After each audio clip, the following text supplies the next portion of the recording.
விஷயத்துலையும் இவங்க வந்து பொய் தான்.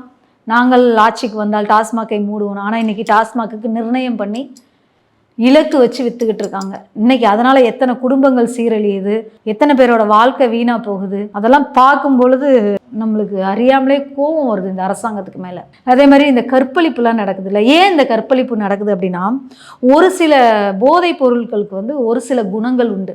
இப்போ சரக்கு அடித்தாங்க அப்படின்னா ஒரு மந்தமாக இருக்கும், ஒரு கஞ்சா குடித்தாங்கன்னா அது வந்து கொஞ்சம் நேரத்துக்கு இருக்கணும். ஆனால் அந்த சிந்தட்டிக் ட்ரெஸ், இந்த மெத்தம்பெட்டமைன் எடுக்கிறாங்கல்ல, அது எடுத்தால் அந்த காமத்தை தூண்டக்கூடிய, அந்த கற்பழிக்கக்கூடிய ஒரு எண்ணத்தை தூண்டக்கூடிய ஒரு இது வந்து அந்த குழந்தை, அந்த பசங்களுக்கோ இல்லை அந்த ஆம்பளைக்கோ அந்த பொம்பளைக்கோ அந்த ஒரு எண்ணங்களை வந்து அது கொண்டு வருது. அப்போ கொண்டு வரும்போது அவன் என்ன பண்ணுவான்?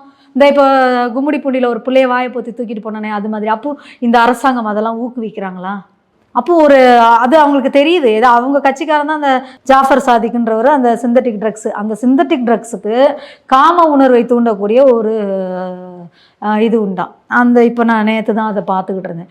அப்போ அதனால தான் கூட இது மாதிரி கற்பழிப்புகள், ஏன்னா 80-90 வயசு ஆயாவை கூட தூக்கிட்டு போயிட்டு இது மாதிரி பண்ணுறாங்க அப்படின்னும் போது, அப்போது அந்த போதை கலாச்சாரத்தினால தான் இன்றைக்கி தமிழ்நாடு சீரழிஞ்சு போய் கிடக்கு.